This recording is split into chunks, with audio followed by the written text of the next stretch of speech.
Hello, everybody. My name is Lauren Gray. I am Economic Development Officer with Swan Valley Rise. Swan Valley Rise, for those of you who are not familiar, is a board focused on economic development comprised of the 3 participating member municipalities from the Swan Valley region. And I'm Stacy Grindle. I'm connected with the Chamber of Commerce. I'm the executive coordinator, and I'm also connected with economic development, and my focus has been on tourism for the last 3 or 4 years. So our valley is no different than everywhere else in the province and probably Canada-wide at this point. Our small businesses are struggling amidst the continuous restrictions.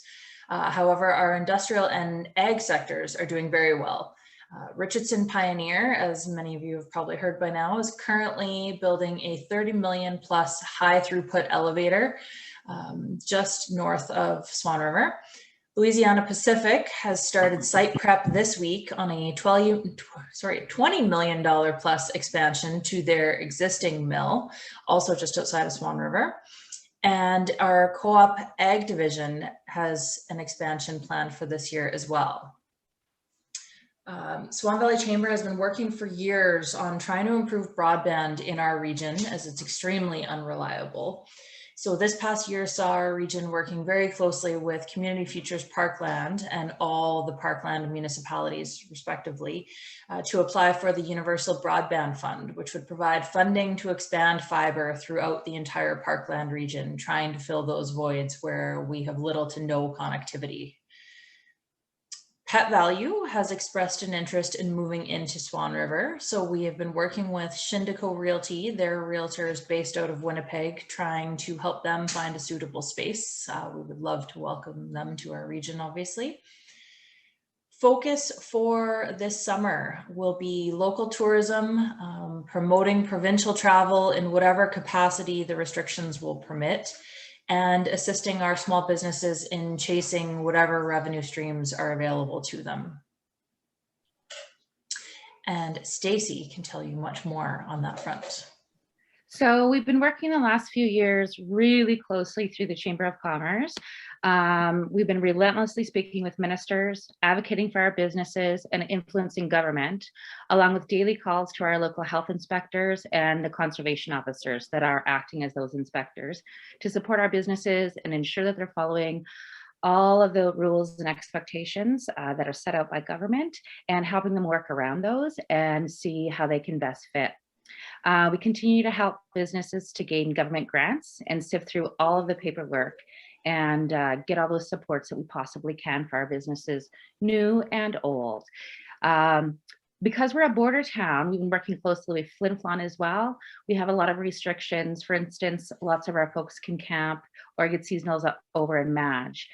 So we're trying to see how they can still utilize those spaces and those things that are open, and trying to see how they can live their best lives during this pandemic. We continue to work on our Support Local campaign, which has been more focused on all the businesses getting into e-commerce training schools, again with Community Futures, who have been amazing. Their focus is on social media, their websites, and ways that they can connect with all of the folks without them physically being in their storefronts. Our businesses are asking, and we continue to support with them, but they need to know when this is going to end and when we'll be able to feel confident that they can operate safely without capacity limitations and without constantly adjusting what's going on in their day-to-day lives. Also want to talk a little bit about some great things that are always in our area. If you follow our signs on Highway 83 on the way to the Thunderhill ski area, you'll be amazed to see the Magnetic Hill, which is the first Manitoba wonder. We were given that name by Travel Manitoba. Also, on the same beautiful drive, you can check out the Thunderhill Ski Club project, and they're working to revitalize the entire Thunderhill area, including the chalet, the slopes, and the roads. And they're looking to have year-round access, including biking trails and promotion of our hiking trails that are in that area. We've worked really hard to have over 100 trails listed on the All Trails website, and there's some great tourism ideas that we also have on our new website, which is called swanvalleytours.ca. So go ahead and check that out. There's little prizes to win and different things I think you might not know about in the Valley. I also want to bring your attention to one of our longtime partners, which is Swan Valley Sport Fish, and their website is swanvalleysportfish.com. They on there have all of the lakes, the rivers, the waterways, everywhere between the porcupines and the ducks. And there you're going to find stock reports and interactive maps showing the lakes you're going to, what fish are in those waters, and how to access the area and the depths information. So please come, go for your day drives, check out what we have going on, and please feel free to connect with us at any time. We've got great day trips and lots of information for all of our businesses and some new great ideas that we have for our spaces. So thank you for having us.